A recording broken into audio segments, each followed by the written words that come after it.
लोग इस बात को मानते हैं, क्या गोपाल जी को अपना नहीं मानते? हो कितने लोग मानते हैं ठाकुर जी को, मतलब यशोदा के लाला को कितने लोग अपना मानते हैं?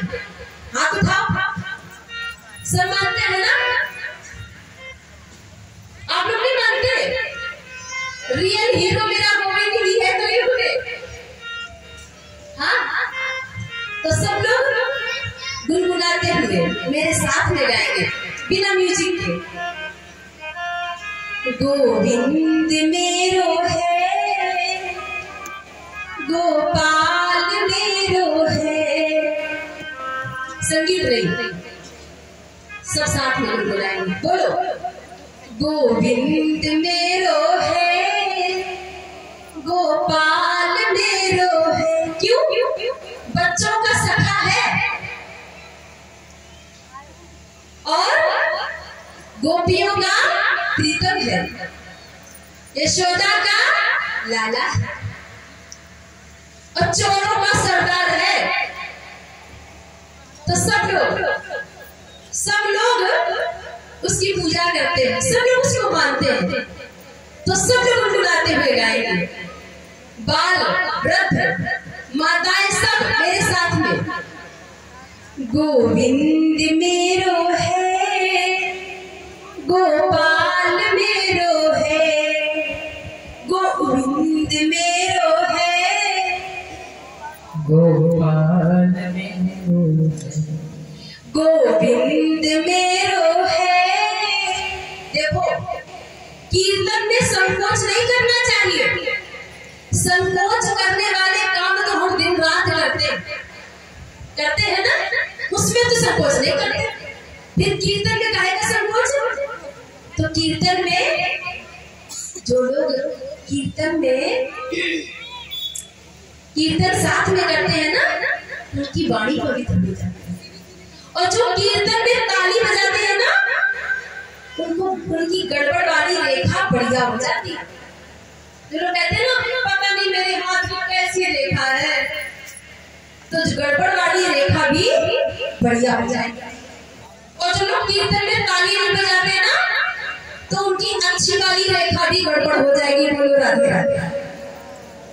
तो इसलिए मीठी मीठी तालियों के साथ गोविंद मेरो है, गोपाल मेरो है, गोविंद मेरो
बोली बाल कृष्ण लाल की जय, श्रीमद् भागवत महापुराण की जय, स्थान देवता की जय, ग्राम देवता की जय, झंडा बाबा की जय, अनंत बलवंत हनुमंत लाल की जय, गंगा यमुना सरयू मात की जय, राजा रामचंद्र भगवान की जय। वेदमयी सर्वमयी गौ माता की जय। भारत माता की जय। हिंदू सनातन धर्म की जय। अधर्म का विनाश हो, प्राणियों में सद्भावना हो, विश्व का कल्याण हो, विश्व का कल्याण हो, विश्व का कल्याण हो। जय जय श्री राधे, जय जय श्री राधे, जय जय श्री राधे श्याम। नमः पार्वती पते हर हर महादेव।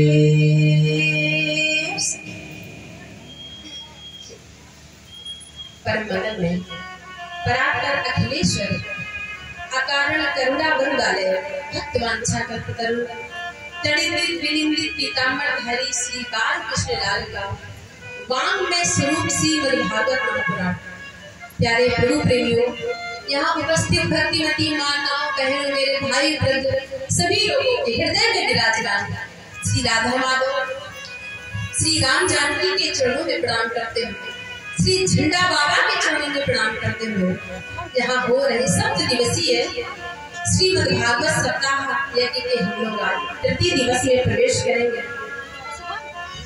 कल हम लोगों ने भागवत की मंगलाचरण और जो सौंदर्य ऋषियों ने सूत जी से प्रश्नों का उत्तर चाहा, उसके बदले में उन्होंने 7 दिनों तक भागवत की कथा सुनाई। जो उन्होंने प्रश्न किए, उन प्रश्नों के उत्तर में ही 7 दिनों तक भागवत की कथा का प्रश्न किया। सुखदेव जी के जन्म की कथा हम लोगों ने श्रवण की।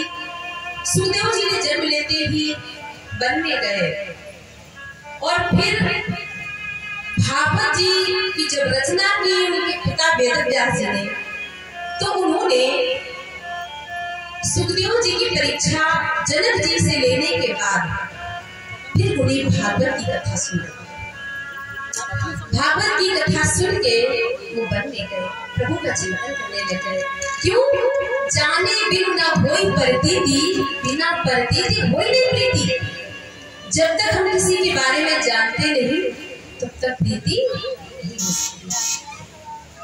तो सुखदेव जी ने जब भागवत की कथा सुनी और प्रभु का चिंतन और यदि बढ़ गया, लेकिन जब परीक्षित को 7 दिनों में मरने का श्राप लगा, तब सर्प के डसे जाए, तब सुखदेव जी की समाधि खुली और मन कहता है कि चलो परीक्षित के पास। परीक्षित जी आ गया। तो ये प्रसंग चल रहा है। स्वर्ग का ऋषि पूछते हैं सूत जी से कि परीक्षित कौन है, तो उन्होंने महाभारत की कथा संक्षिप्त सुनाई। तो कल हम लोगों ने कथा यहाँ तक श्रवण की थी। आगे प्रश्न आता है कि कौरवों ने अधर्म का मार्ग अपनाया, पांडवों ने धर्म। कौरव और पांडव एक ही थे, चाचा पिता के तो पुत्र थे, कुरुवंश ही था। पांडव इसलिए कहलाए क्योंकि वो राजा पांडु के पुत्र थे, इसलिए वो पांडव कहलाए। और कुरुवंश तो पूरा ही था।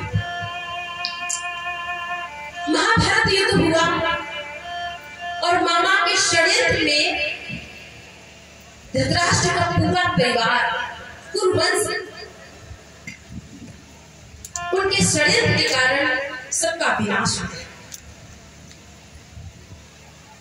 कुरुवंश का विनाश हो चुका था, पांडव बचे थे।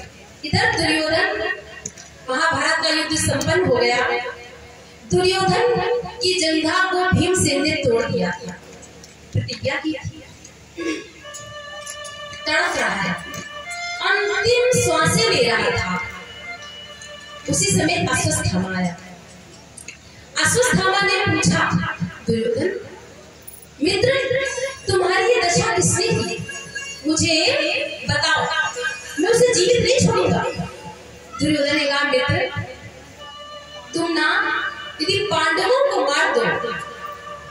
सोचूंगा कि तुम मेरे सच्चे मित्र, मेरे 99 भाइयों को पांडवों ने मार दिया, मैं बदला लेना चाहता हूँ। अश्वत्थामा ने कहा, मैंने तो तुमसे पहले ही कहा था मुझे सेनापति नियुक्त करो, तुम तो माने नहीं। तुम्हें तो विश्वास था भीष्म पितामह, और पितामह तो बचपन से ही पांडवों को प्रेम करते हैं। देखो, अपने प्राणों को दे दिया, मगर पांडवों का हमेशा हित चाहते हैं।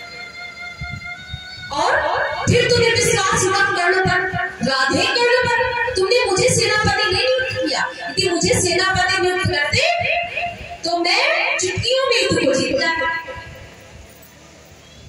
दुर्योधन ने कहा, जब तक राजा जीवित होता है तब तक वो किसी को भी सेनापति बना सकता है, और अपने रक्त से अश्वत्थामा का तिलक कर दिया।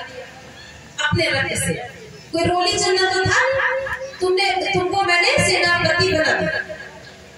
अश्वत्थामा गया, और इधर क्या था, युद्ध संपन्न हो चुका था, पूर्ण हो चुका था। पांचों पांडव चदरिया ओढ़ के सो रहे थे।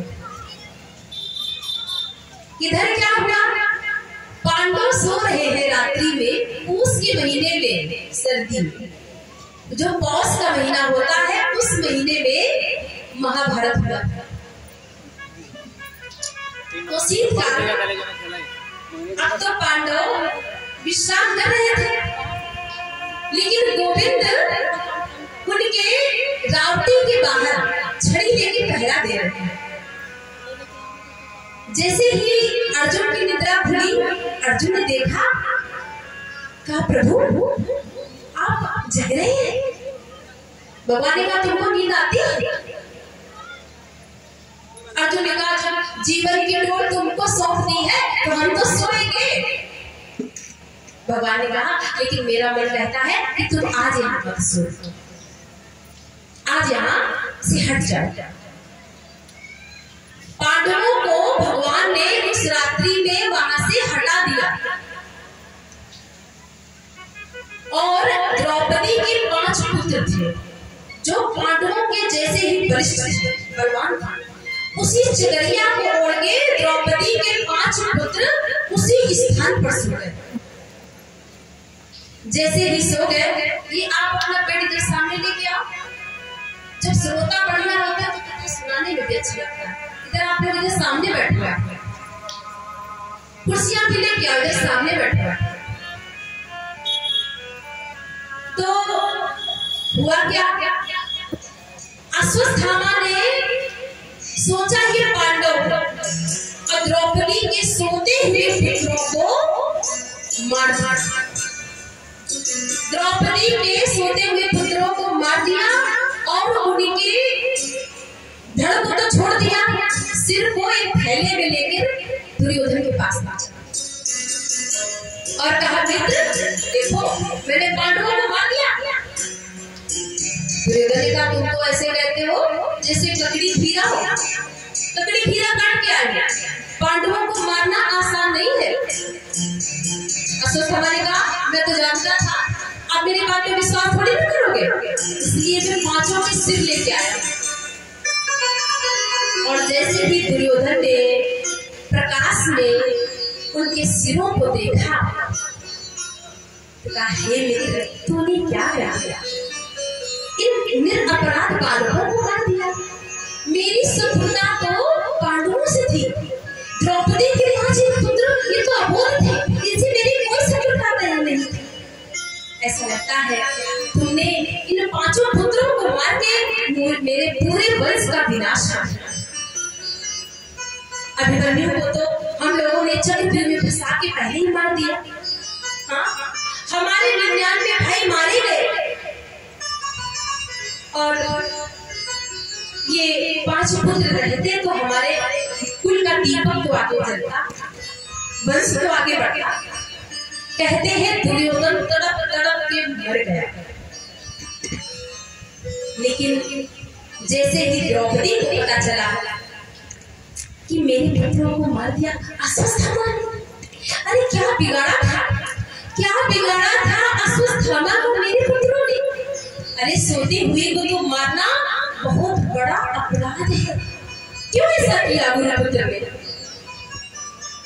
पांचों पांडव खड़े, मेरे गोविंद भी खड़े, हजारों लोगों की सभा लगी।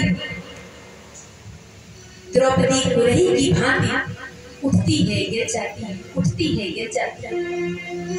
अर्जुन ने कहा, देवी तुम चिंता मत करो, मेरे पुत्रों को मारने वाले को मैं जीवित नहीं छोड़ूंगा। और अर्जुन ने जैसे ही अश्वत्थामा को पकड़ने का प्रयास किया, अश्वत्थामा ने ब्रह्मास्त्र चला। जैसे ही ब्रह्मास्त्र चलाया, अर्जुन दौड़े गोविंद की शरण में गए और कहा, हे गोविंद मुझे बचाओ, हे गोविंद मुझे बचाओ। कृष्ण कृष्ण महाबाहो भक्ता नाम भयंकर, तुम एक को दध्यमान नाम पवनोस संसति। हे कृष्ण मेरी रक्षा करो, मेरी रक्षा करो। देखो इसे ना समझने ब्रह्मास्त्र चला दिया। अब अश्वत्थामा को ब्रह्मास्त्र चलाना तो आ गया था। द्रोणाचार्य जी बड़े विद्वान थे, इन्होंने पांडवों को तो शिक्षा दी ब्रह्मास्त्र की, लेकिन अपने पुत्र को नहीं सिखाया। ना समझ, क्रोधी है, पता नहीं कब चला दे।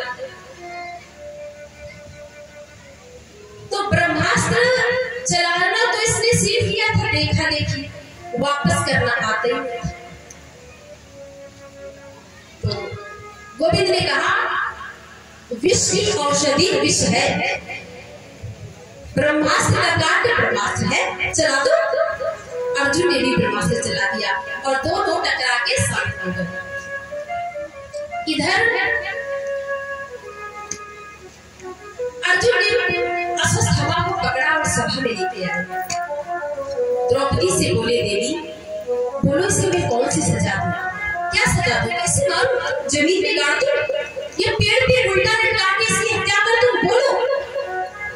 लेकिन द्रौपदी कहती है, मुझता में ब्राह्मणों नितराम गुरु, मत मारो इसे, छोड़ इसे मार के क्या होगा? ये तो ब्राह्मण का पुत्र है, तुम्हारे गुरु का पुत्र है, इसे मारना अपराध है, मत मारो, छोड़। अर्जुन ने कहा, अब द्रौपदी को तो करना आ गई।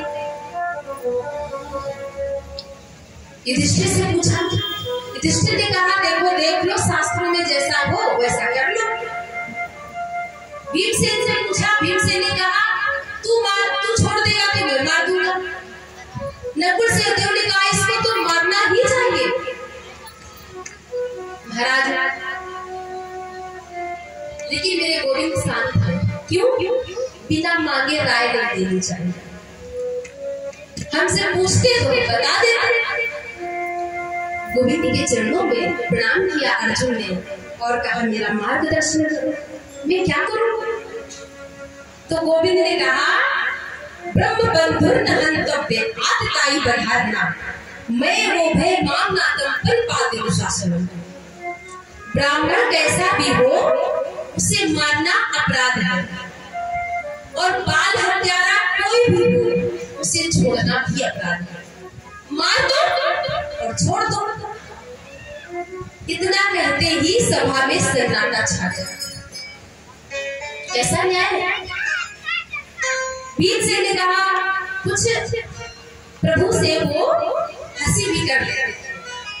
भीमसेन ने कहा, केशव तुम्हारे जैसे 2-4 न्यायाधीश हो जाए तो समाज का कल्याण हो जाए, ये कौन सा न्याय है? इसको मार दो और छोड़ दो। भगवान ने कहा, भीमसेन दादा, अर्जुन ने गीता सुनी है, उसे समझाने की आवश्यकता नहीं।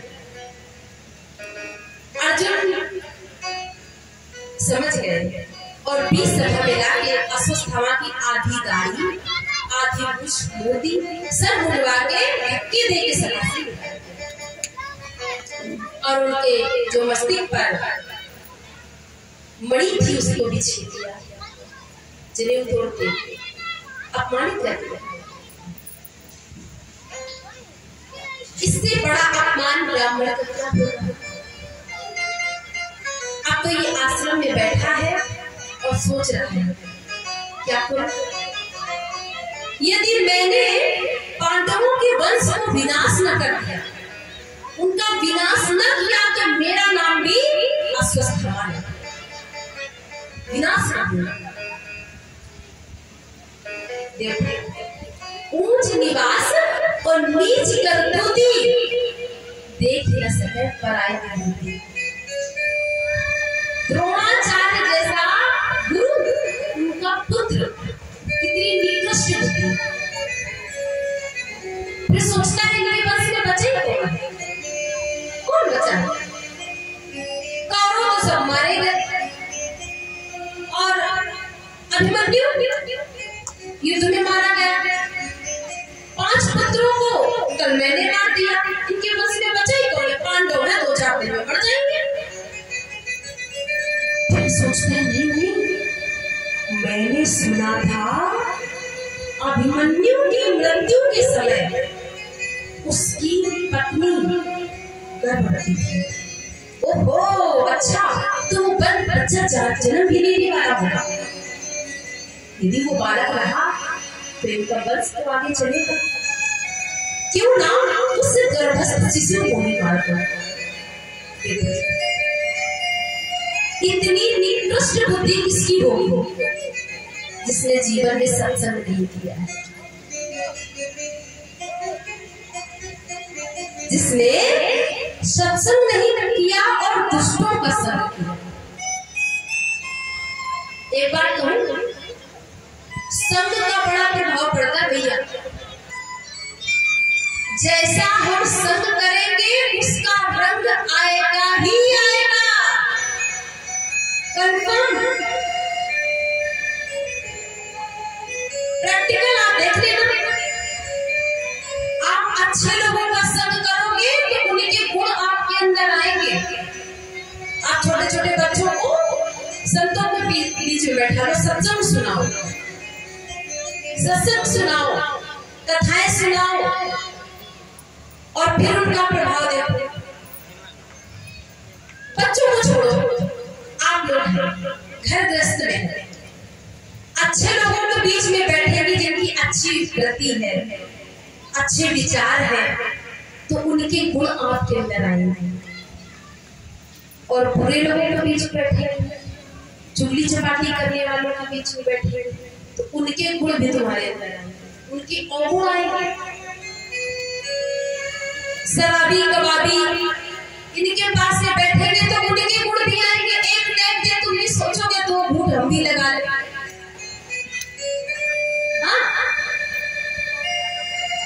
संतों का संग करोगे तो एक न एक दिन वैरागी जरूर आएगा। सत्संग कथा में बैठोगे तो एक न एक दिन संसार से वैरागी जरूर होगा। जानोगे को मैं कौन हूँ? हाँ, अब आप 10 लोगों की सभा में बैठे जहाँ जुआ ताश चल रहा है, भले ही आप नहीं खेलते, वो गुण आप अवगुण आपके पास में नहीं है, लेकिन बैठने का दोष है महाराज। आप बैठेंगे, पहले तो कानूनी तुमको पुलिस पकड़ के ले जाएगी, सबको साथ में चल गए। अब जहां 10 लोग कोई नशा कर रहे हैं, आप नहीं करते हैं, कब तक नहीं करेंगे? कब तक नहीं करेंगे? कब तक आप बचेंगे? एक न एक दिन आपको उस रंग में रंगना पड़ेगा। रंग जाओगे? करके देखेंगे। हम भैया बहुत अच्छे हैं, हम ऐसा नहीं करते। ना ना ना ना, हम तो छूते भी नहीं। ये गुण मेरे पास नहीं है, हो ही नहीं सकता। काजल की कोठरी में रंग लागे ही लागे।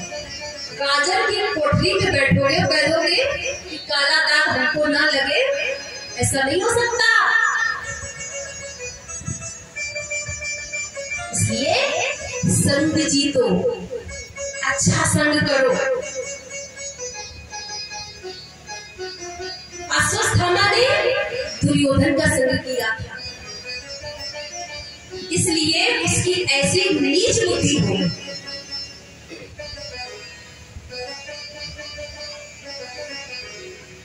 महाराज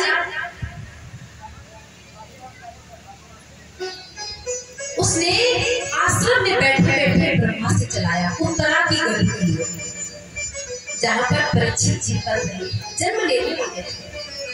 ब्रह्मास्त्र चलाया और इधर क्या हुआ, मेरे गोविंद जाने की तैयारी में थे कि अब युद्ध संपन्न हो गया है और मैं द्वारिका जाऊंगा। एक पैर रथ पे था, एक पैर जमीन पर था। जाने के लिए जैसे ही सबको प्रणाम किया, बुआ को, युधिष्ठिर भैया को, सबको जाने लगे। उत्तरा दौड़ती दौड़ती आई, पाहि पाहि महायोगिन देव देव जगतपते नान्यं तद्भयं कस्ते यदि मृत्यु परस्परम्। हे गोविंद, हे केशव, मैं आपकी शरण में हूँ, मेरी रक्षा करो, मेरी रक्षा करो। देखो मुझे ब्रह्मास्त्र जला के राख कर देगा, मुझे कोई दुख नहीं है, लेकिन इस ब्रह्मास्त्र से मेरे गर्भस्थ शिशु की मृत्यु हो जाएगी। यदि ये गर्भस्थ शिशु ही नहीं रहा तो पांडवों के वंश को कोई तर्पण करने वाला नहीं बचेगा। कहते हैं भगवान रथ से उतरे नहीं, कूदे, कूद के गए, भाग के गए और कहा बेटी बेटी।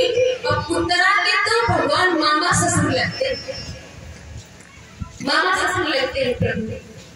सुभद्रा भगवान की बहन और अभिमन्यु सुभद्रा का पुत्र, और उसकी जो भार्या है वो भगवान की कौन लगी, भांजे की बहू।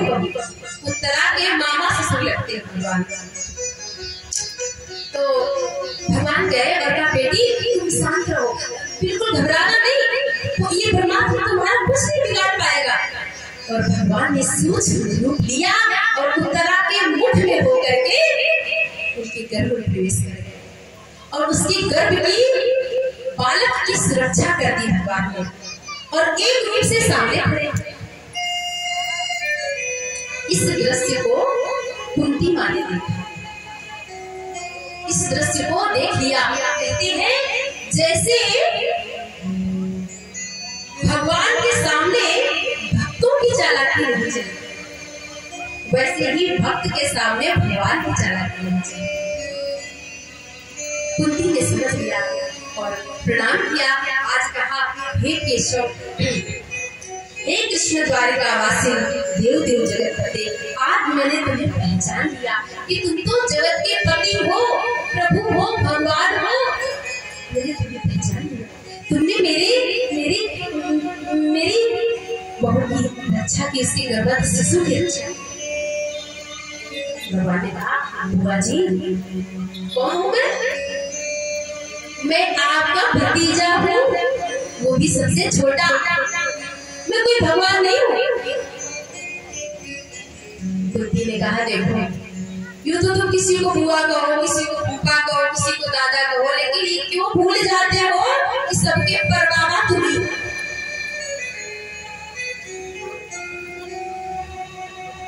भगवान ने कहा दादा देखो बुआ मुझे भगवान कह रही, अर्जुन बुआ मुझे भगवान कह रही, और जब बुआ ने मुझे भगवान कहा है तो मैं स्वीकार करता हूँ कि मैं भगवान हूँ, और जब मैं भगवान हूँ तो लोग तो भगवान से मांगते हैं। आज मांगो, आज आपको क्या चाहिए, जो कुछ भी आप मांगेंगे मैं दूंगा। आज पहली बार मुझे बुआ ने भगवान कहा, और क्यों ना युधिष्ठिर जी सबसे बड़े, तो सबसे पहले युधिष्ठिर जी भी मांगे, धर्मराज आप मांगिए, आपको क्या चाहिए। युधिष्ठिर ने धर्म का मार्ग मांगा, किसी ने सत्य मांगा, किसी ने प्रभु का साथ मांगा, किसी ने संसार के पदार्थ मांगा, किसी ने नहीं मांगा, प्रभु का साथ मांगा। जब कुंती बुआ की बारी आई तो भगवान ने कहा बुआ आज अब तुम्हारी बारी, तुम भी मांगो, तुम्हें क्या चाहिए। तुमने मुझे भगवान कहा है बुआ, यदि आज आप इंद्र का पद मांगेगी ना तो मैं दूंगा, क्योंकि मैं भगवान हूँ। यदि मेरी बुआ आज ब्रह्मा का पद मांगेगी तो मैं दूंगा, क्योंकि आज मेरी बुआ ने मुझे भगवान कहा है। मैं दूंगा अपनी बुआ को। सभा में बिल्कुल सन्नाटा छाया है। कुंती के सामने कुंती ने अपना आंचल फैलाया और कहा, हे प्रभु, देना ही चाहते हो तो मेरी झोली में दुख दे।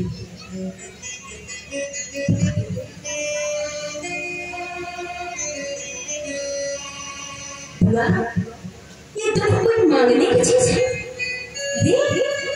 तू सहते सहते तेरा पेट नहीं भरता।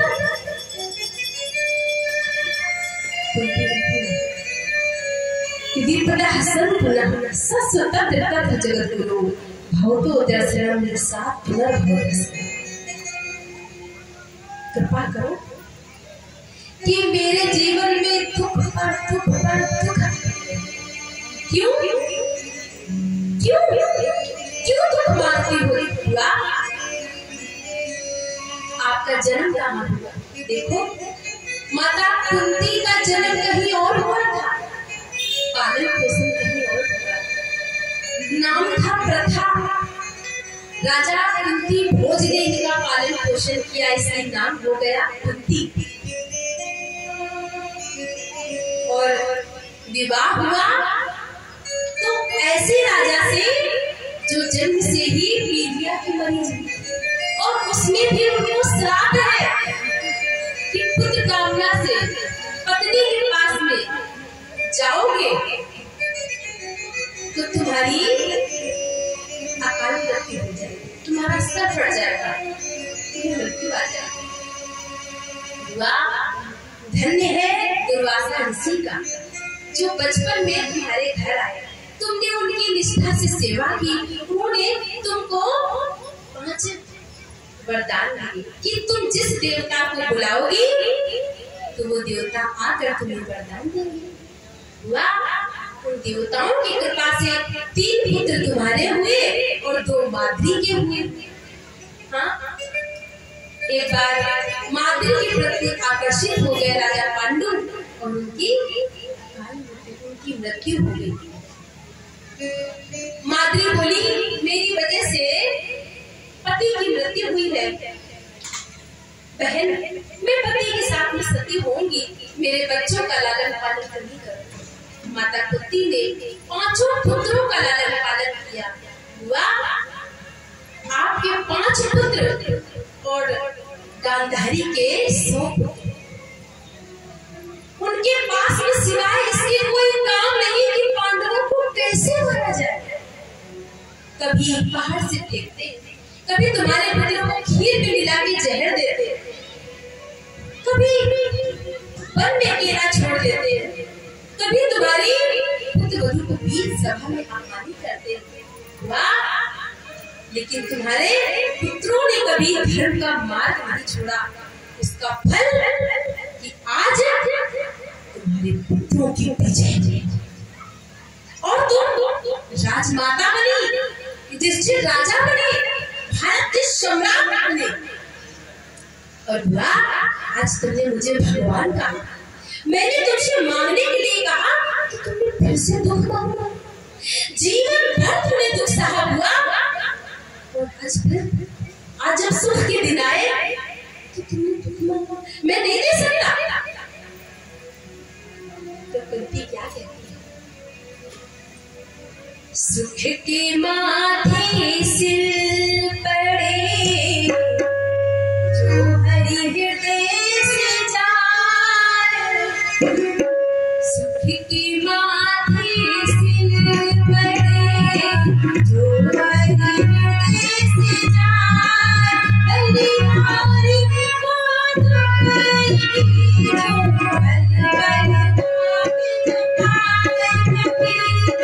बल बल नाम जपाए।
पल पल नाम छुपाए, ऐसे सुख को लेके मैं क्या करूं?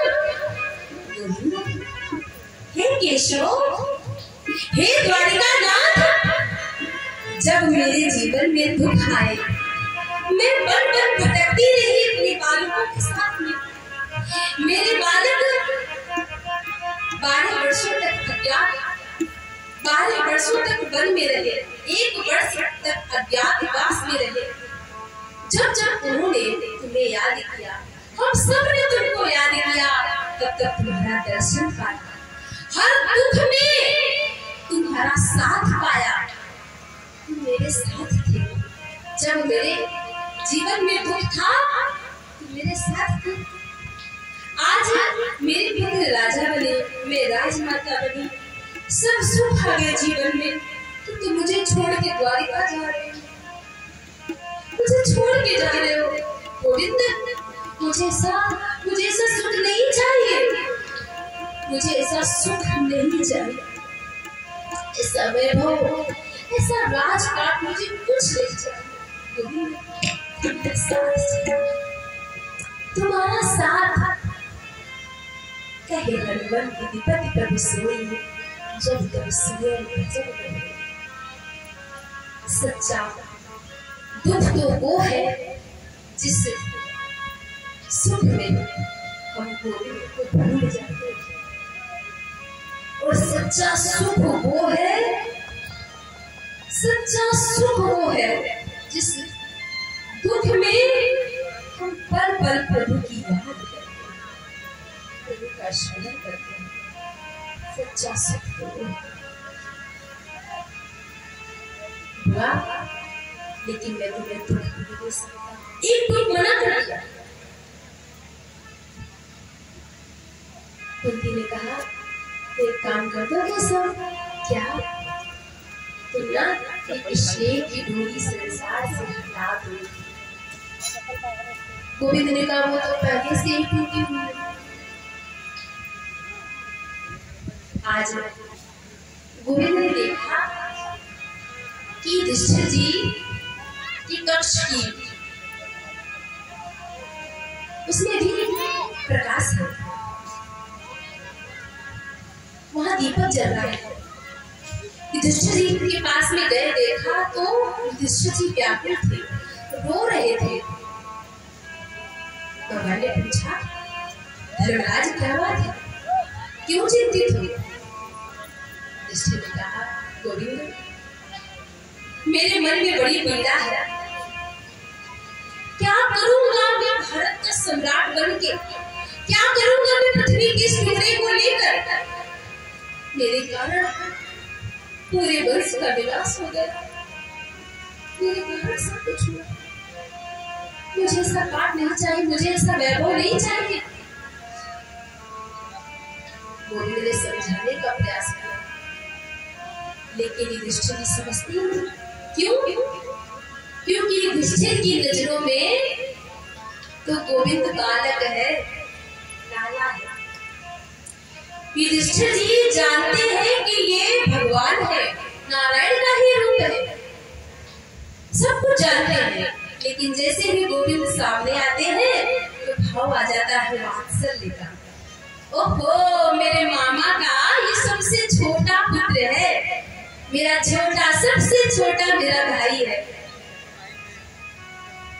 और गोद में बैठा लेते गोविंद। इसलिए गोविंद उन्हें समझाते हैं तो समझ नहीं आता। गोविंद ने सोचा कि क्यों ना जो बात मैं समझाने का प्रयास करता हूँ वही बात मैं भीष्म पितामह के द्वारा समझा दूं। वो तो 52 दिनों से बाणों की सैया पर सबको लेकर भगवान भीष्म पितामह के पास गए। कुंती है, द्रौपदी है, 5 पांडव है और गोविंद है, सब गए। जैसे ही गए, मानसिक रूप से भीष्म पितामह ने प्रणाम किया गोविंद को, और सोचते हैं मेरी मृत्यु को साकार बनाने साक्षात मेरे प्रभु आ रहे हैं। देखा, प्रणाम किया। गोविंद ने भी कहा, पितामह मैं प्रणाम करता हूँ। भगवान तो देख के पितामह मुस्कुराए और कहा, कहो। भगवान ने कहा, पितामह आपको जीवन का बड़ा अनुभव है, आप इन्हें अपने पौत्रों को कुछ राजधर्म की, कुछ राज की, कुछ उन्हें ज्ञान दे, उन्हें कुछ परिभाषा बताए। भीष्म पितामह ने बड़ी सुंदर बात कही, सब कुछ जानते हो फिर भी ये नाटक करते हो। हाँ? तुम्हारी लीला बड़ी अद्भुत है, लेकिन आपने आदेश किया है तो मैं जरूर इन्हें उपदेश करूंगा।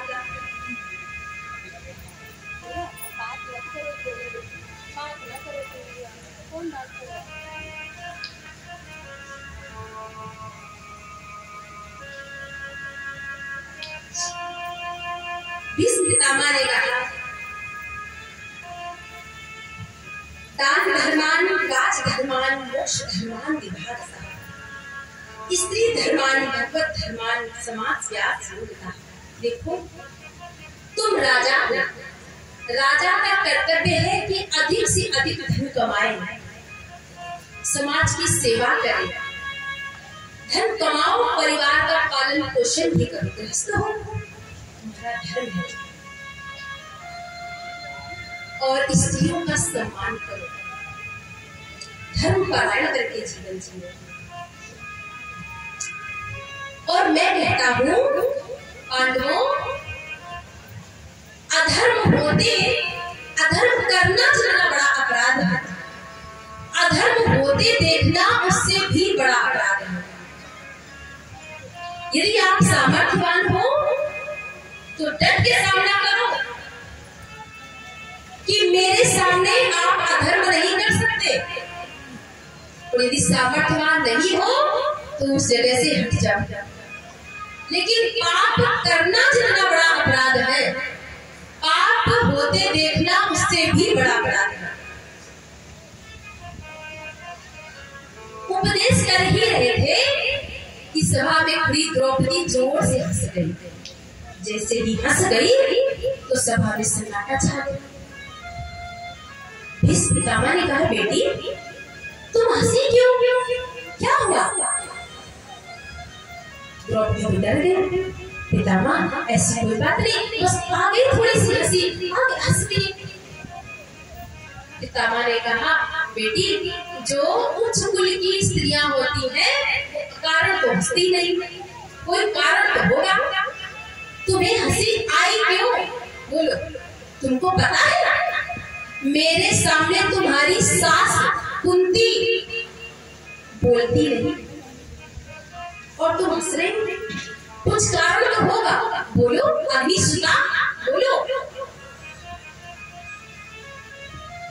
द्रौपदी ने कहा, पितामह आज तो आप बड़ी बड़ी बातें करते हैं कि पाप होते देखना अपराध है, पाप करना जितना अपराध है उससे ज्यादा पाप होते देखना अपराध है। तो ये अपराध आप मत लो। मेरा प्रश्न है, ये अपराध आपने क्यों किया? मुझे याद है कि उस सभा में जब मुझे केश पकड़ के खींच के लाया गया, उस सभा में आप सबसे आगे बैठे थे और मैंने आपसे ही प्रश्न किया था, ये कहाँ का धर्म है कि जुए में पांडवों ने अपने को हारा, इसलिए वो हारने का क्या निकाला? और तब जब वो अपने आप को दांव पर लगा चुका, फिर मेरे ऊपर कैसा लगा?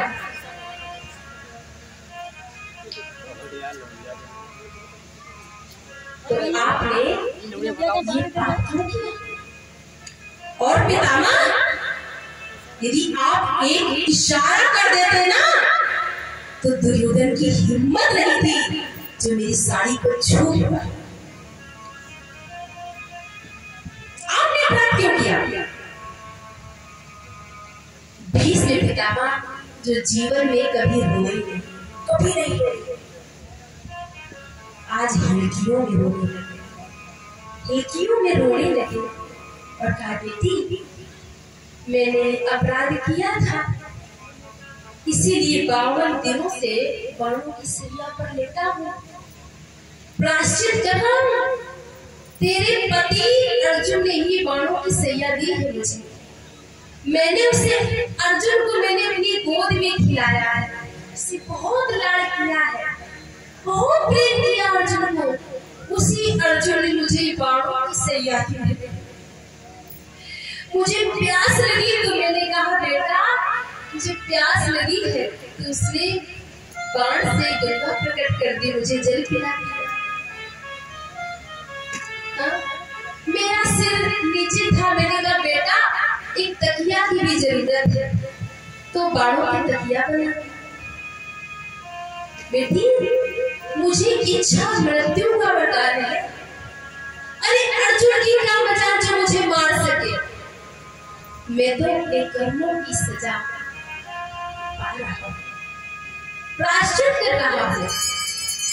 और बेटी मैंने उस समय दुर्योधन का नमक खाया था, इसलिए उसका अन्न खाया तो उससे जो रक्त बना वो मेरा रक्त दूषित हो चुका था, इसलिए मैं उससे ये अपराध हुआ, मुझे क्षमा कर दे। और अपने नेत्रों को बंद किया, अपने मन को एकाग्र किया और कहा अब मैं किसी से कोई बात नहीं करूंगा, बस दो बात इस मुरली वाले से करनी है। गोविंद ने तो इशारा किया और कहा हे द्वारकानाथ तुम्हें पता है मेरी एक पुत्री है, उसका विवाह तुम अपने साथ कर लो, मैं अपनी पुत्री का दान तुमको करना चाहता हूँ, मेरी पुत्री का विवाह तुम अपने साथ कर लो, तुम्हारे साथ करना चाहता हूँ। इतना कहते पांडव एक दूसरे की ओर देखने लगे कि इनका तो विवाह भी नहीं हुआ, पुत्री कहां से आ गई। तो कहते बुद्धि रूपी जो पुत्री है उसका वर्ण मैं परमात्मा के साथ में करना चाहता हूं। और भगवान ने कहा देखो भाई तुम बुद्धि दोगे तो तृष्णा भी होगी साथ में, नहीं वितृष्णा इतिमति रूप कल्पिता वितृष्णा भगवत शाश्वत भगवत इतिमति रूप कल्पिता वितृष्णा भगवत शाश्वत। देखो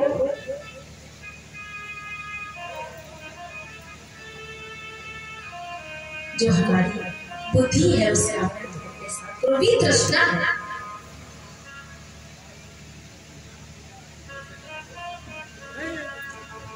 भगवान ने उन्हें आशीर्वाद दिया और भगवान की ओर निहारते हुए भीष्म पितामह ने अपने पंचभौतिक शरीर का त्याग किया। पांडवों ने सारे कर्म भीष्म पितामह ने किए और भगवान ने सबको प्रणाम किया और द्वारिका गए। द्वारिका गए तो इधर भगवान को पता चला कि जिस बालक की मैंने रक्षा की थी गर्भ में उस बालक ने तो जन्म नहीं लिया, तो भगवान छोछन कुर्ता और टोपी लेकर आए, कुर्ता टोपी लेकर आए और फिर ये बालक तो जन्म लेते ही चारों ओर देखता बैठ गया उठकर, अद्भुत बालक और मानो वो किसी को ढूंढ रहा है, चारों तरफ देख रहा है, किसी को ढूंढ रहा है। और जैसे ही गोविंद को देखा हंस गया, वही तो है जिसने मेरे गर्भ में रक्षा, वही तो भगवान ने नाम रखा परीक्षित। बोले परीक्षित महाराज जी की जय। और फिर भगवान द्वारिका गए। आज अर्जुन साथ में गए। भगवान का रथ दृष्टि ने कहा अर्जुन साथ में जाओ। क्यों? मैं क्यों नहीं साथ में?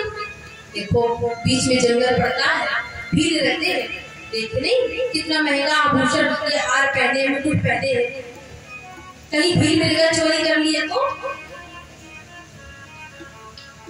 अर्जुन मुस्कुराने लगे और बोले जिनकी कृपा से, जिनके संग के कारण इतना बड़ा महाभारत युद्ध मैंने जीत लिया, उनको कोई चोर लुटेरे लूट पाएंगे?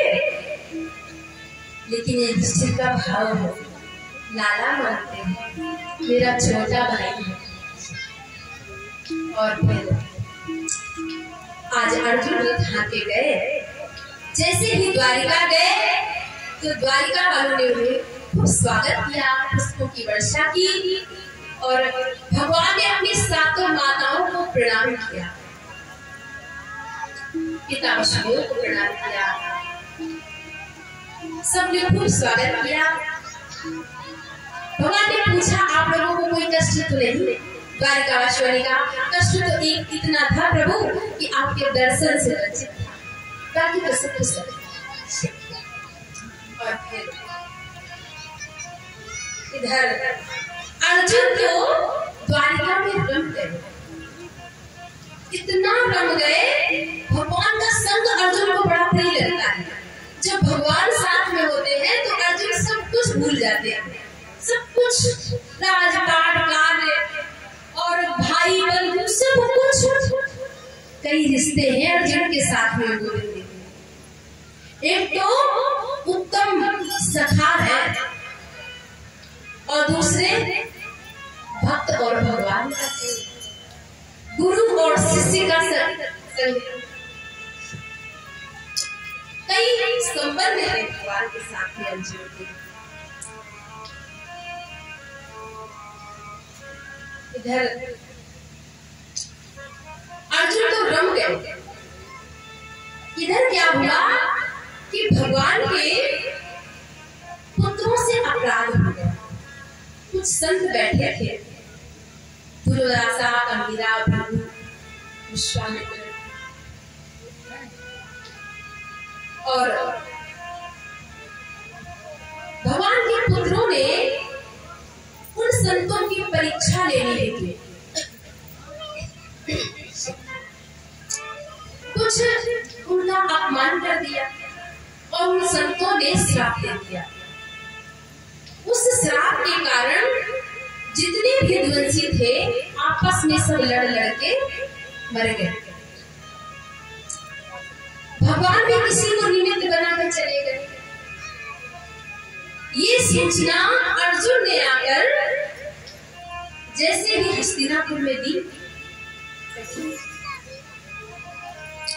जैसे ही दी तो कुंती माता रसोई में थी कि जल्दी से जाऊं, गोपाल की बात में छूट रहे, भैया भाभी का हाल खबर लूं, मेरे मायने से आया है अर्जुन, तो हाल खबर लूं भैया भाभी का सबका। कुंती मैया ने जैसे ही सुना अर्जुन आया, शांत खड़ा है, आंखों से आंसू बह गए। युधिष्ठिर ने पूछा अर्जुन बड़े दिन बाद आए, तुम्हें गोपाल का समय बड़ा प्यारा लगता है। देखो तुम जब गोपाल के साथ में रहते हो ना तो तुम सब कुछ भूल जाते हो। देखो तुम्हारा ये पौत्र, ये अभिमन्यु, देखो सूर्य चंद्र के जैसे बढ़ रहा है, बड़ा विद्वान है। हाँ, और देखो बड़ा, और तुम शांत क्यों हो? क्या बात है? दुखी क्यों हो? ऐसा लगता है तुम्हारा तेज नष्ट हो गया, क्या हुआ? अर्जुन तो चरणों में गिर गए और कहा भैया जिनकी कृपा से मैंने द्रौपदी जैसी भार्या को जीता, जिनकी कृपा से मैंने इतनी बड़ी महाभारत युद्ध को जीत लिया। आपको याद है वन में जब हम लोग थे तो दुर्वासा ऋषि दुर्योधन के कहने पर हमारी परीक्षा लेने आए थे। उस संकट की घड़ी में गोविंद ने हमारी रक्षा की। हाँ, आज वो गोविंद हमें छोड़कर हमेशा के लिए चले गए। इतना कहते ही कुंती माता ने आशा लगाया और योग के माध्यम से गोविंद नहीं तो कैसा जीवन, कैसा जीवन। अरे पगले, तू इतने दिनों बाद आया तो इतनी अपनी सूचना लेके आया। आनंद भारत में राजा परीक्षित को जबकि छोटा था बालक, आनंद भारत में राजा अभिषेक किया। अरे जब हमारे प्राणनाथ हमारे गोविंद इस पृथ्वी पर नहीं है तो हम रह के क्या करेंगे? परीक्षित ने कहा, बाबा मैं तो अभी छोटा हूँ, मुझे मालूम है, मैं तुम्हें 3 बातें बताता हूँ, बाकी सारी बातें राजपाट की तुम्हें मंत्री समझे। तो मेरी 3 बातों को ध्यान रखना, तुम्हारी सदा विजय। क्या? कि आंखों के सामने कभी पाप होते होते देखना, आंखों के सामने पाप होते देखना सबसे बड़ा अपराध है। और शरण में यदि एक बार शत्रु आ जाए तो उसको एक बार क्षमा कर देना। शरण में यदि शत्रु भी आ जाए तो उसको एक बार क्षमा कर देना। तीसरी बात कि अतिथि का सदा सत्कार। अच्छा, अतिथि कौन? अतिथि जिसकी ना आने की तिथि न जाने, वो है अतिथि। अतिथि का सत्कार करना तुम्हारी सदा विजय होगी। और द्रौपदी को लेकर पांडव स्वर्गारोहण करते हुए चले गए। रास्ते में धीरे धीरे सबका पतन हो गया, सबका पतन हुआ, द्रौपदी का पतन हुआ। भीमसेन ने युधिष्ठिर से पूछा कि भैया ये हमारी द्रौपदी का पतन क्यों हो गया? बोले इनका पतन इसलिए हुआ है क्योंकि ये हम इसके हम 5 पति थे, 5 भाई पति थे, लेकिन इनका लगाव सबसे अधिक अर्जुन से था, इसलिए इनका पतन हुआ। रास्ते में नकुल सहदेव का पतन हो गया। भीमसेन ने पूछा भैया इनका पतन क्यों हुआ? युधिष्ठिर धर्मराज है ना, उन्होंने कहा देखो, एक को गणित विद्या का अभिमान था और एक को सौंदर्य का अभिमान था, इसलिए इनका पतन हुआ। अभिमान बहुत बड़ी चीज है। फिर आगे बढ़े तो अर्जुन का पतन हो गया। भीमसेन ने पूछा भैया मेरे भ्राता ये अर्जुन का पतन क्यों हो गया? बोले इसे अपने गांडीव का अभिमान था। अरे गांडीव के अभिमान के बल पर तो इसने गोविंद को भी कुछ ऐसे शब्द बोल दिए, इसलिए इसका पतन हुआ। आगे बढ़े तो भीमसेन का पतन हो गया। भीमसेन जाने लगे तो पूछते भैया मुझे तो बता दो कि मेरा पतन क्यों हो रहा है? युधिष्ठिर ने कहा तुम खाते जाते, आवश्यकता से अधिक वस्तु का जो संग्रह करता है तो वो चोर है। तुम खाते जाता था, भोजन बनता था ना तो आधे में भीमसेन और आधे में पूरा घर, ऐसा भोजन करते तो तुम खाते जाता था, इससे तुम्हारा पतन हुआ। आगे शरीर तो सिर्फ युधिष्ठिर जी ही गए, धर्मराज है। एक क्षण उनको भी नर्क जाना था, एक क्षण के लिए। तो प्रश्न किया एक क्षण के लिए उन्हें नर्क में क्यों जाना पड़ा? एक क्षण के लिए उन्हें नर्क में क्यों जाना पड़ा? एक बार उन्होंने झूठ बोला। सिर्फ जीवन में एक बार उन्होंने झूठ बोला था, इसलिए उन्हें नर्क जाना। कब? युद्ध चल रहा था और द्रोणाचार्य ने बाणों की वर्षा कर पांडवों की ओर। अब वो गुरु है, उनको कौन मार सकता है?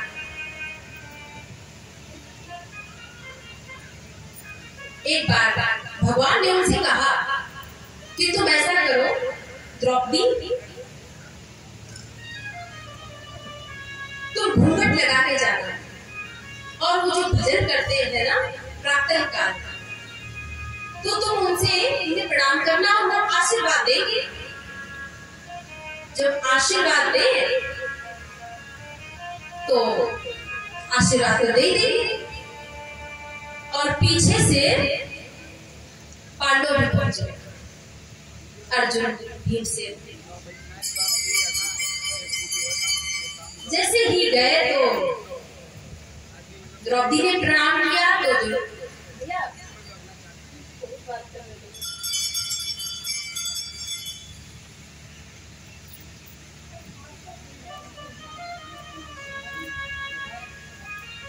प्रणाम किया, अखंड सौभाग्यवती का आशीर्वाद दिया। जैसे ही घूंघट खोला तो देख लिया, अच्छा आशीर्वाद दे दिया, कोई बात नहीं, अखंड सौभाग्यवती। पीछे से भीमसेन और अर्जुन पहुंच गए, प्रणाम किया। इसने उस समय दुर्योधन जाता था प्रणाम किया, प्रणाम किया। द्रोणाचार्य ने सोचा कि दुर्योधन बोले, बोलो हाँ क्या चाहिए मांगो। गुरुदेव ये बताएं कि आप मरोगे कैसे, आप मरोगे कैसे? क्योंकि द्रोणाचार्य को मारना साधारण बात नहीं है। भगवान ने सिखा पढ़ा के भेजा कि तुम इनसे पूछो कि मरेंगे कैसे, इनको मारना साधारण बात नहीं। प्रणाम किया और कहा गुरुदेव ये बता दो कि तुम मरोगे कैसे।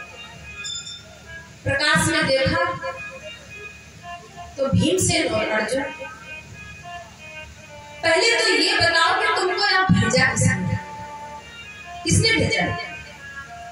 गौर से देखा तो पीछे दरवाजे के पीतांबरी चमक रही थी, आप जी पीछे खड़े थे दरवाजे।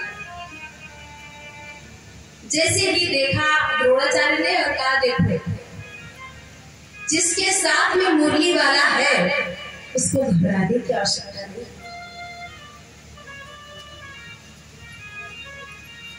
भगवान तो खड़े ही थे सामने, उसे घबराने की आवश्यकता नहीं।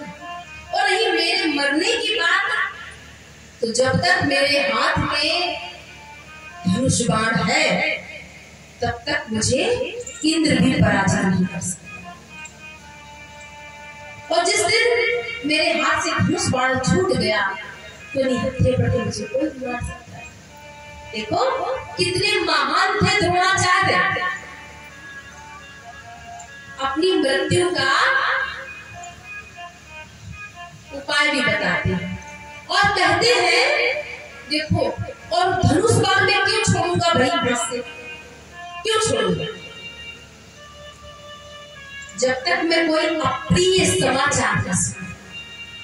अप्रिय समाचार, और तुम तो जानते हो मेरा एक ही पुत्र है अस्वस्थ।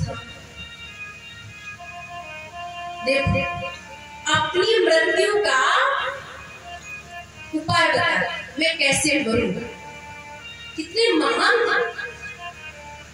युद्ध चल रहा है, भीषण युद्ध चल रहा है, भगवान रथ हाँक रहे।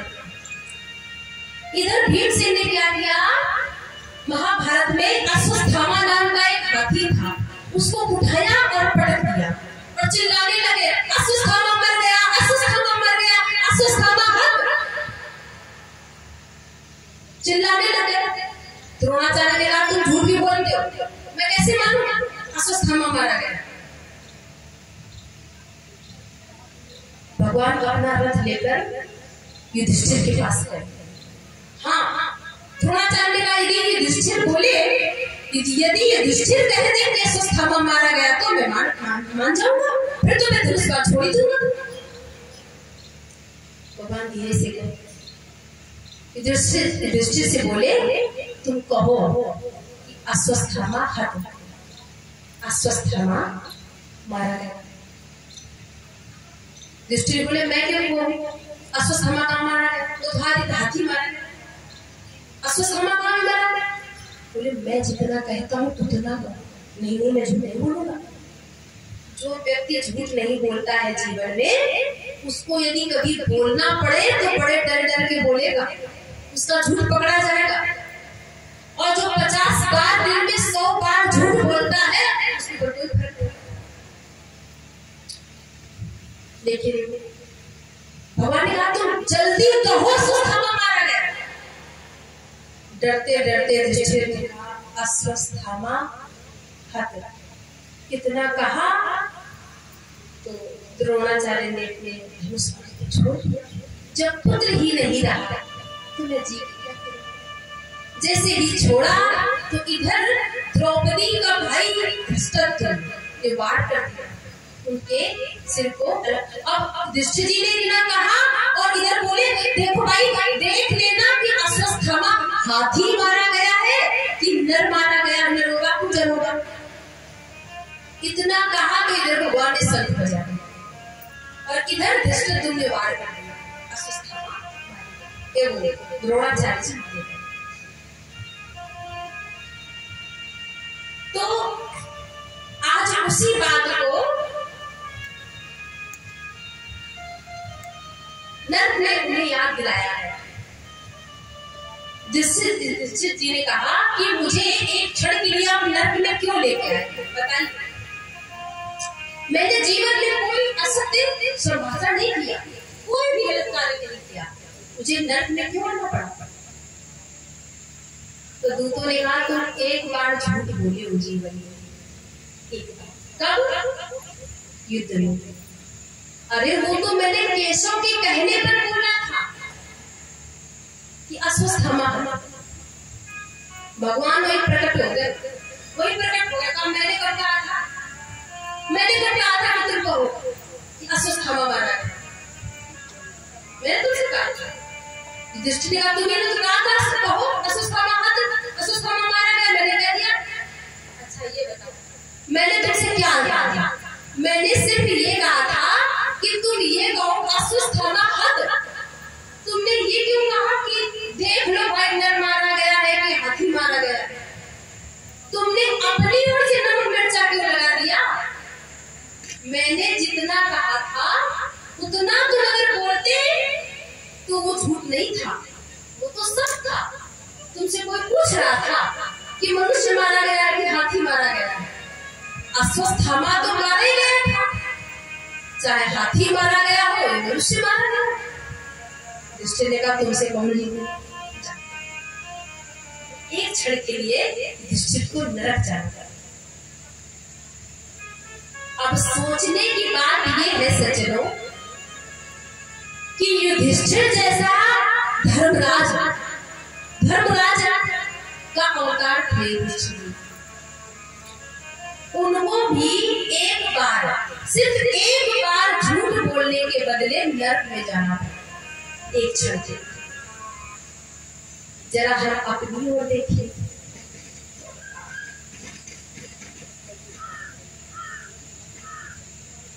जरा हम अपनी ओर देखें कि कितने झूठ बोलते हैं।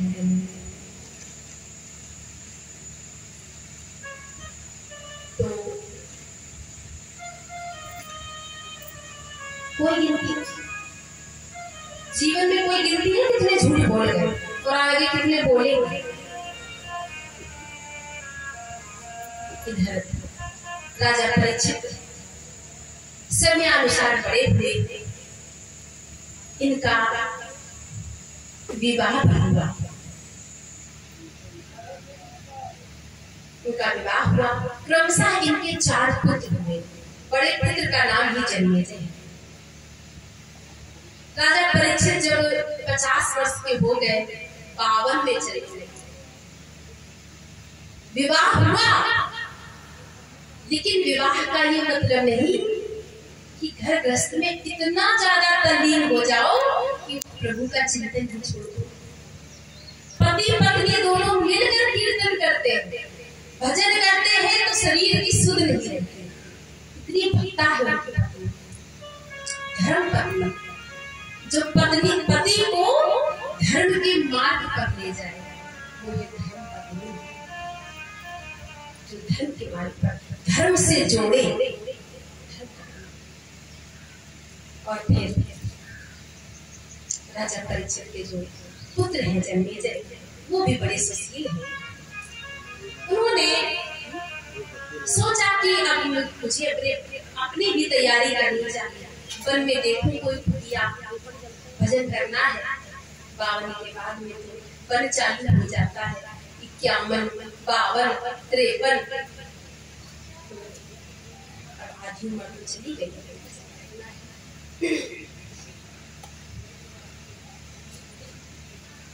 और फिर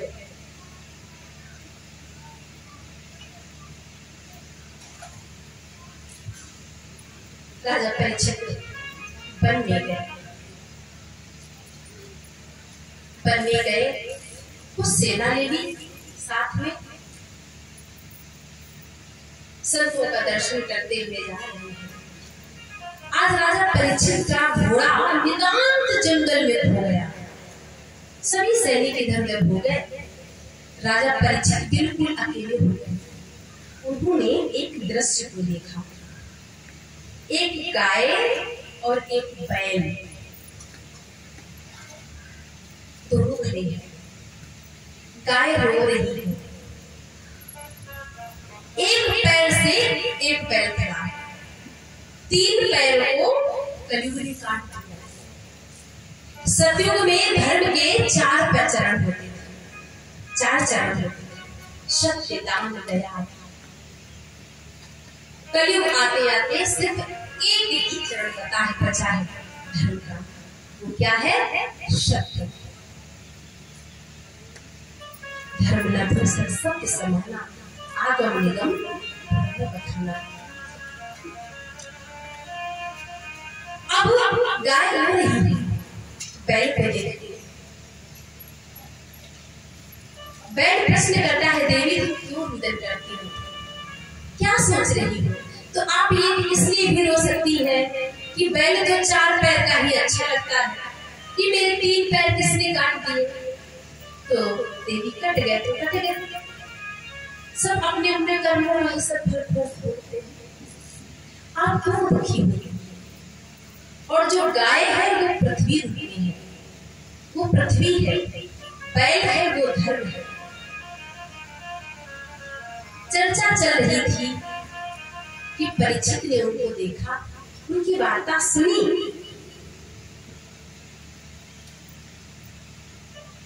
और पूछे, आप पृथ्वी हैं, आप धर्म हैं, आपके 3 चरणों को किसने काटा?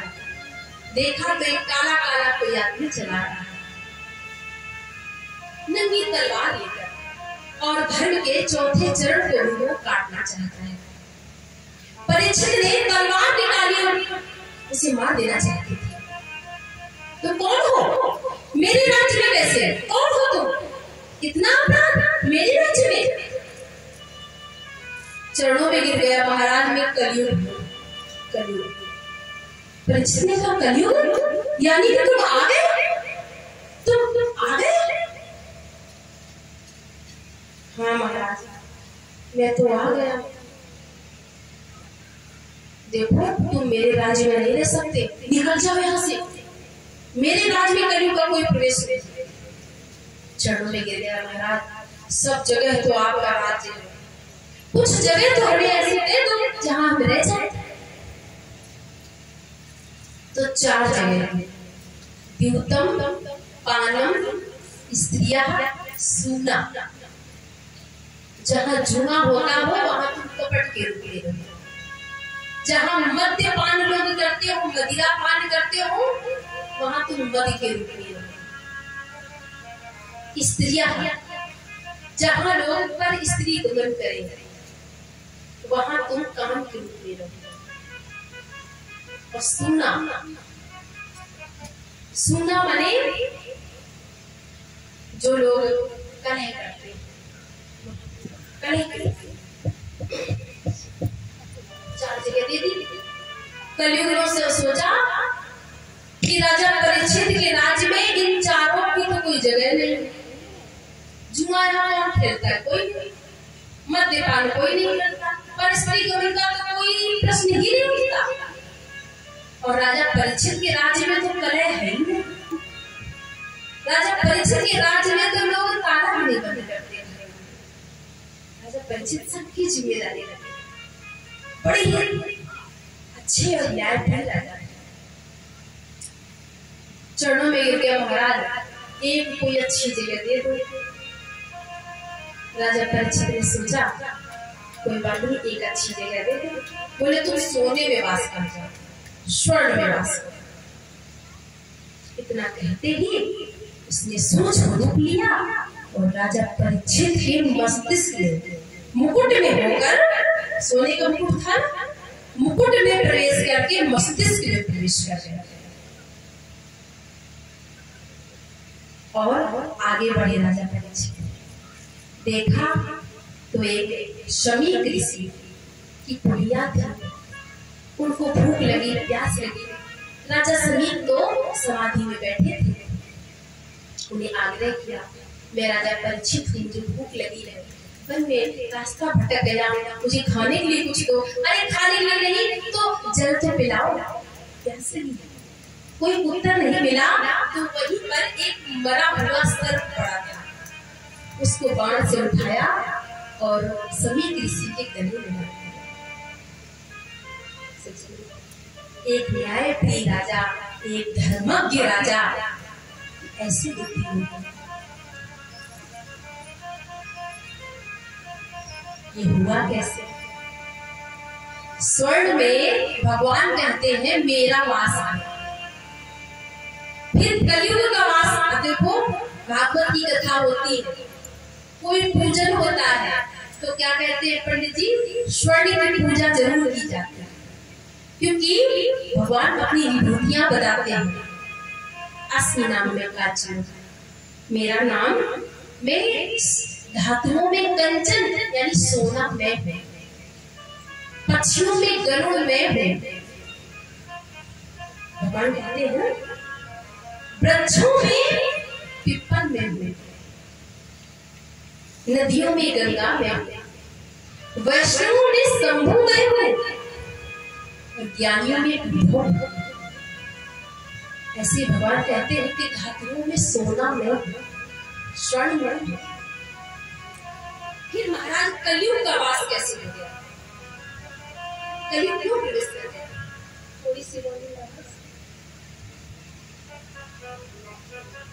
तो कहते हैं ये जो मुकुट था वो पांडवों पर नहीं था, जो सोना अन्याय के द्वारा कमाया हुआ था उसमें कलयुग का वास था, और जो न्याय के द्वारा, धर्म के द्वारा जो स्वर्ण कमाया जाता है उसमें भगवान का वास है। ये जो मुकुट था वो जरासंध था। जरासंध इसको भीमसेन ने मार दिया था, भगवान ने इसका वध कराया और मुकुट लाकर राजकोष में जमा कर दिया। आज परीक्षित ने सोचा मेरे बाबाओं का ही मुकुट है तो पहन लिया, और आज जैसे ही वन में गए कलयुग को मौका मिल गया और उसने राजा परीक्षित की बुद्धि को बिगाड़ दिया। सज्जनों, बड़े बड़े कभी कभी अच्छे लोगों के साथ में भी दुर्घटना हो जाती है।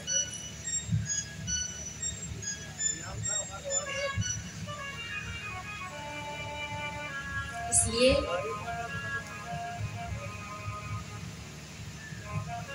और जबकि राजा परीक्षित बड़े न्यायप्रिय थे, साधु संतों की सेवा करते थे, उनका संग करते थे, कई कई घंटे साधुओं के बीच में बैठते थे, भाव रखते थे।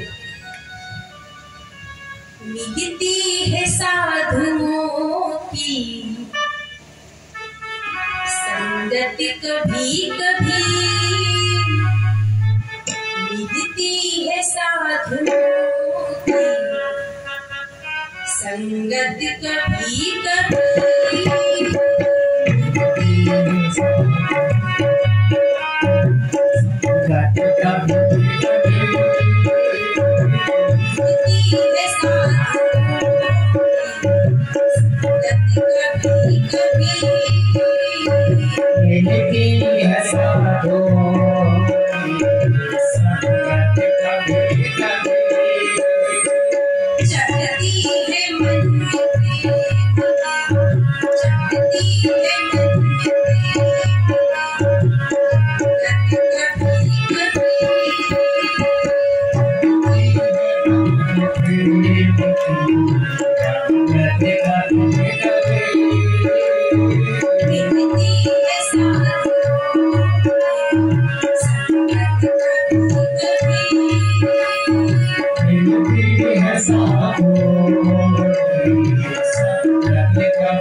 वो है साधु। हमारे देश में दो विशेष संत हुए जिन्होंने कोई वेश नहीं बनाया था, कोई वेश नहीं बनाया, हमेशा पैंट शर्ट किया। हनुमान प्रसाद पोद्दार कोई वेश नहीं, कोई पाखंड नहीं, लेकिन जीवन में संसार में उन्होंने लोगों के दिलों में जगह बनाया, लोगों को संभाल दिया। हमारे वृंदावन में आप लोगों ने श्री प्रेमानंद महाराज जी का नाम सुना।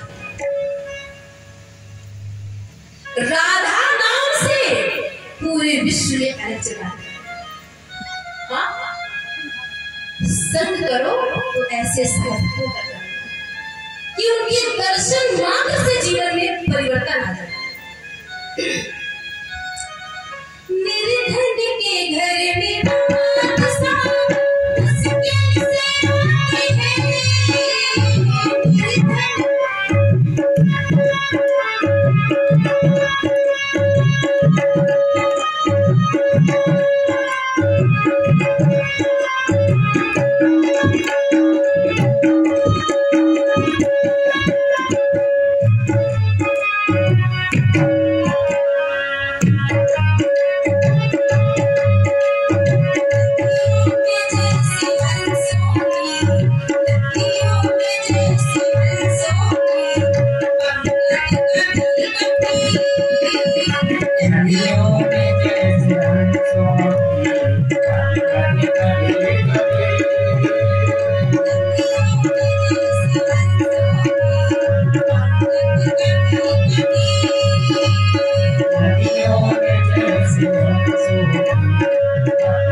बंदे को रहना चाहिए ऐबों से कोसों दूर, बंदे को रहना, बोलो, ऐबों से कोसों दूर।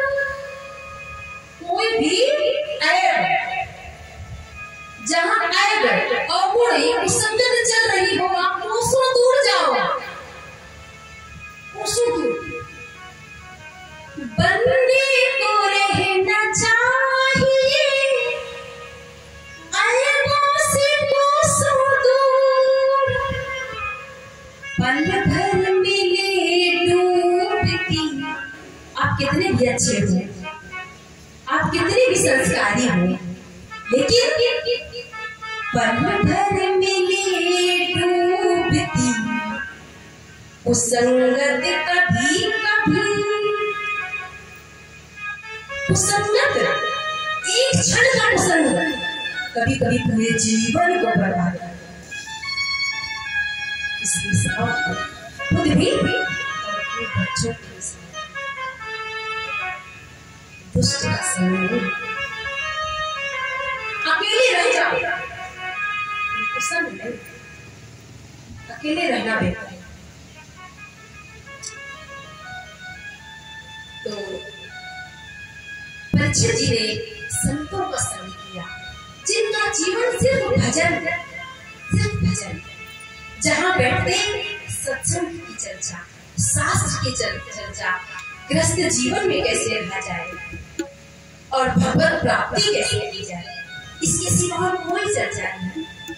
आज राजा परीक्षित के हाथों से कितना बड़ा अपराध हो गया, लेकिन जैसे ही अपने घर गए, महल में गए और मुकुट को निकाल के रखा, तो उनकी स्मरण शक्ति वापस आई। इतना बड़ा अपराध कर दिया, एक संत का अपराध कर दिया, ऐसा अपराध जो मेरे बाबाओं ने कभी नहीं किया। नहीं, मैं कल जाऊंगा और मैं क्षमा मांगूंगा किसी से। तब तक महाराज हुआ, समीर ऋषि तो समाधि में थे, इनका जो पुत्र था श्रृंगी ऋषि, वो आया और गुरु पुत्रों ने बताया कि आपके पिता समाधि में बैठे थे और राजा परीक्षित आए थे, उन्होंने जल की याचना की और तुम्हारे पिता के मुख से कोई उत्तर नहीं मिला, तो उन्होंने मरा हुआ सर्प श्रृंगी ऋषि ने आओ देखा न ताओ, और वहीं से नदी का जल लिया और श्राप दे दिया। राजा परीक्षित को इतना अभिमान है, मेरे निरपराध पिता के गले में मरा बसर कर दिया, उनको अभिमान है कि मैं राजा हूं। मैं उन्हें श्राप देता कि आज के 7वें दिन तक्षक सर्प के डसे जाने से इनकी अकाल मृत्यु हो जाए। बाड़ी उनकी बाड़ी चल गया, लेकिन जब समीर ऋषि को ये बात पता चली तो पुत्र को समझाया, बेटा वो साधु है, हमारे को कोई माला पहनाए तो भी प्रसन्न रहो, 4 मुट्ठी कोई बालुका भी फेंक दे तो भी प्रसन्न रहो। और फिर राजा परीक्षित के कारण ही तो हम वन में निर्भीक होकर रहते, हिंसक जीवों से रक्षा करने की हमारे उत्तरदायित्व उन्होंने ले रखा। बेटा तुमने अच्छा नहीं किया, ऐसा नहीं करते। अपने शिष्यों को बुलाया और कहा, बेटा तुम जाओ राजा परीक्षित से कहना कि मेरे नासमझ पुत्र ने तुम्हें श्राप दिया है, हो सके तो 7 दिन में अपनी मुक्ति का उपाय पाए। जैसे ही शिष्यों ने बताया, राजा परीक्षित को दुख नहीं हुआ, क्रोध नहीं आया, नाचने लगे, प्रसन्न हुए और कहा, अच्छा 7 दिनों में मरने का काम तो मैंने ऐसा किया था कि मुझे तुरंत मरना चाहिए, मैंने बहुत बड़ा अपराध किया, मुझे इस बात का खेद है और मैं आने वाला भी था, लेकिन मुझे श्राप देके बहुत अच्छा किया। और देवी अपनी पत्नी के पास में गए, नाचते हुए बोले, देवी अब तो कंफर्म है कि मैं 7 दिनों तक मरूंगा नहीं। क्या बात करते हैं आप? हाँ, ऋषि पुत्र ने मुझे श्राप दिया है। आज इस संसार में कोई ऐसा नहीं है जो सीने पर हाथ रख के कहे कि मैं 7 दिनों तक जीवित रहूंगा। बोलो, कोई है? कोई ये कह सकता है कि 7 दिनों तक मैं जीवित रहूंगा? 7 दिन का महाराज, 7 मिनट का भरोसा है। लेकिन संत की वाणी तो कभी झूठ नहीं हो सकती। और देखो, राजा जन्मेजय को जल्दी अनंत ने बुलाया, राज्याभिषेक किया, उनको पहना दिया। राजपाट तुम संभालो, मैं जाता हूं। एक झिन्नी सी धोती पहनी, बढ़ चलती है, निकल गए। राजपाट सब कुछ छोड़ दिया। क्यों? चाह गई चिंता नसी, मनुआ बेपरवाह, जिसको कुछ न चाहिए सही साथ। क्या चाहिए? कुछ नहीं।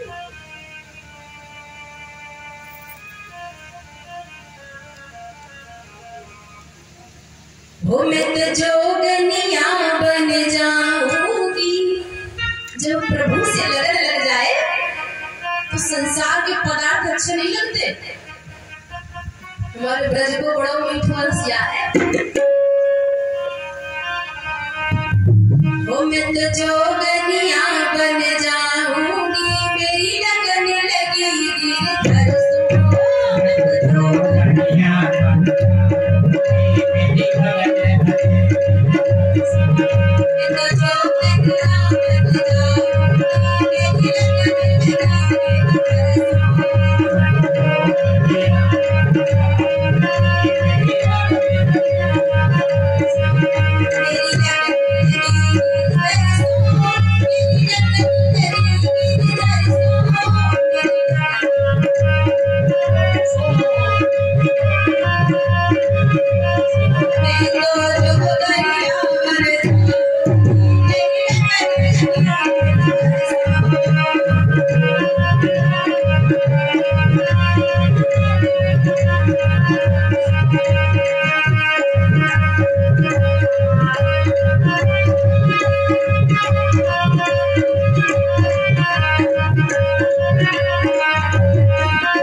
वृक्ष के नीचे शांत भाव से बैठे।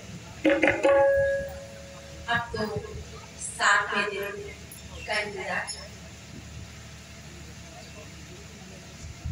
कि 7वें दिन तो मर जाना है, क्या चाहिए कुछ नहीं, लेकिन शांत भाव से बैठे, हाथ पढ़ते हैं, प्रभु का चिंतन करते हैं। सब कुछ ध्यान दिया है। आंखें खोली तो हजारों लाखों संत विराजमान, एक सीट की बिस्ती, जिनकी कई कई लाख वर्ष की उम्र है। वशिष्ठ जी, अंगिरा जी, पाराशर जी, वेदव्यास जी, अनेकों संत विराजमान है। आंखें खोली, देखा, सबको प्रणाम किया। और समीसों ने कहा, परीक्षित, मुझे बहुत दुख है कि तुमको 7 दिन में अकाल मरने का श्राप लगा है। परीक्षित गंभीर हो गए और कहा, मुझे श्राप ना मिला है, इसे श्राप नहीं कहते। यदि ये श्राप होता, श्राप का मतलब ये तो नहीं कि एक साथ इतने लाखों संतों का दर्शन हो जाए। श्राप नहीं है, ये तो वरदान है। बस इतना करें कि आप जल्दी से जल्दी मरने वाले की जो मुक्ति का उपाय है वो आप, जिसे जल्दी मर जाना है उसकी मुक्ति कैसे हो सकती है ये बताओ। अब सब लोग उपाय ढूंढने लगे महाराज कि देवी जी का नाम पारायण करो तो 9 दिन तो लगते हैं। कोई 11 दिन का अनुष्ठान करता है, कोई 40 दिन का अनुष्ठान करता है। 7 दिन में कौन सा ऐसा उपाय है? कोई उपाय न ढूंढ पाया। तभी क्या हुआ कि सुखदेव जी की समाधि खुली और मन कहता है चलो परीक्षित के पास, चलो परीक्षित के पास। तत्राभवत् भगवान व्यास पुत्रो यद्रच्छया गामन मानो अनपेक्षा अलक्षलिंगो निजलाभ तुष्टो तस्य बाले भूत वेसा। वैसे ही भूत रूपे सुखदेव जी आ रहे हैं। बोले सुखदेव जी भगवान की जय। कमंडलू है हाथ में और कोई आश्रम नहीं सुखदेव जी का। 16 वर्ष है, हाथ पे कमंडलू है, एक कॉपी पहनते हैं। जैसे ही आए तो सब छोटे छोटे बालक दौड़ पड़े, बाबा आ गया, बाबा आ गया, बाबा आ गया। सुखदेव जी का नियम क्या था कि 4 घरों पे जाते थे, मांगते नहीं थे, सिर्फ 4 घरों पे जाके खड़े हो जाते और उतनी देर खड़े रहते जितनी देर एक गाय को ढूंढने में समय लगता है। यदि कोई दे देता अपनी इच्छा से तो ले लेते, 5वें घर पे जाते रहते, जल्दी कर जाते। कोई आश्रम नहीं, कोई कुटिया नहीं, सिर्फ भजन। आज सुखदेव जी आए, जैसे ही सभा में आए सब संत खड़े हो गए और सबने सुखदेव जी को प्रणाम किया और धीरे से परीक्षित कान में कहा, तो तुम्हारी मुक्ति हो गई, बस किसी तरह रुक जाए, बस रुक जाए। सुखदेव जी आए, परीक्षित जी ने उनको प्रणाम किया। ये शाम संस्मरणात् शाम सत्या शुद्ध गई विरहा किम पुनर्दर्शन स्पर्श पाद शौचास नादि। मैं किस तरह आपका स्वागत करूं, कैसे आपका चरण आच्छादन करूं, मुझे समझ नहीं आता। मैं आपका वंदन करता हूं। और सुखदेव जी व्यास मंच पर बैठ गए। अब सुखदेव जी का पूजन किया परीक्षित जी ने। अब यहाँ से कथा सुखदेव जी के मुखारबिंद से प्रारंभ हुआ। तो सुखदेव जी की वर्णना कर ले हम लोग।